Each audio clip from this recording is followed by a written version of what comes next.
After an assembly at school, you've discovered your friend has come into the possession of some illicit drugs, and unbeknownst to her, they could potentially be fake pills containing fentanyl. She has no idea that these pills look exactly like prescribed pills, but they contain lethal doses of fentanyl. She also doesn't know that 7 out of 10 fake prescription pills seized by the DEA contained a potentially lethal dose of fentanyl. With no luck in finding her at school or her favorite hangout spots, you decide to search her bedroom for any kind of clue you can get your hands on.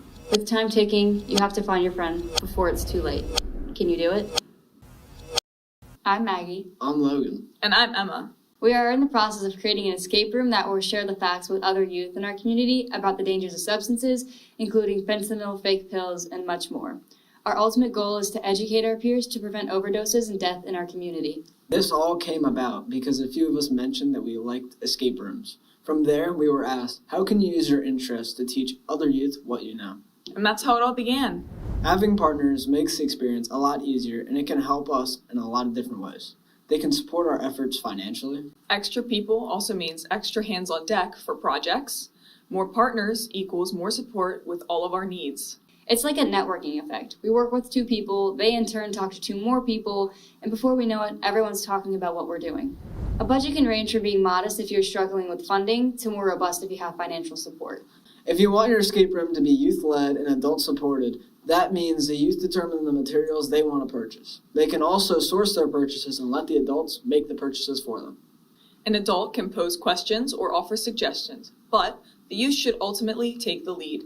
That includes making sure they don't go over their budget.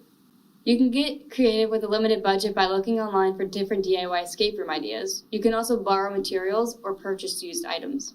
If you have a budget designated to the event, you can take your escape room to the next level. For example, buying different types of locks, lock boxes, and props. We'll be setting up 2 escape rooms and use the conference room for closure after they complete the escape room.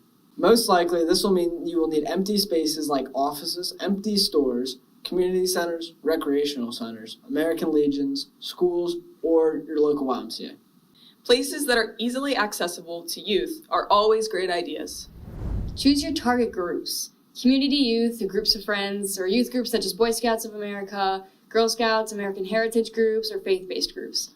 Decide how to reach your targeted groups. If your focus is specific groups, you can probably reach their leaders through an email, a phone call, or sending out invitations to those groups. If your goal is to invite community youth, you can use a variety of ways to advertise for your event. You can partner with schools. You can also ask for an ad in the newsletters that are sent out to students and families, or make posters and hang them up into schools. Keep in mind, these are all free advertisements. We suggest you use a pre-sign-up so our participants aren't waiting around for their turn. It's also a great way to see how much interest is prior to the event. If you have open slots, keep advertising. Include some of your messages in your introduction before they enter the room. Hide the information you want them exposed to, like in a diary. The messages don't necessarily have to be one of the clues. They can be something that will grab their attention while they are looking for them. Set up information tables so they can browse before they go into the escape room. Consider having opportunities to extend the experience. We are setting up a conference room. Once the group finishes, they will be invited inside to have a snack and talk about their experience.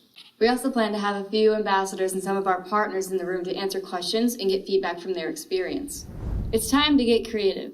We have found it useful to brainstorm as a group. Sharing ideas with one another has helped us talk about different possibilities, and then we choose one idea as a whole. Make sure the storyline can facilitate your messages.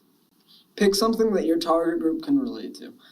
We picked a group of friends looking for their missing friend after she said some concerning things when they were at lunch. Use objects hidden in plain sight, like opioid awareness posters, business cards with the number 988 on it, and notes in a notebook that contain educational messages. Use QR codes to present facts about things, like a video that explains how to administer Narcan. Continue to share messages in that room in your closing statements. We hope you enjoyed hearing about our plans to create an escape room to share vital information with other youth. We can't wait to bring our ideas to life. We'll be offering our escape room to our community this June. We encourage you to use this idea to share messages with the youth in your community. We believe we can make a difference, and so can you.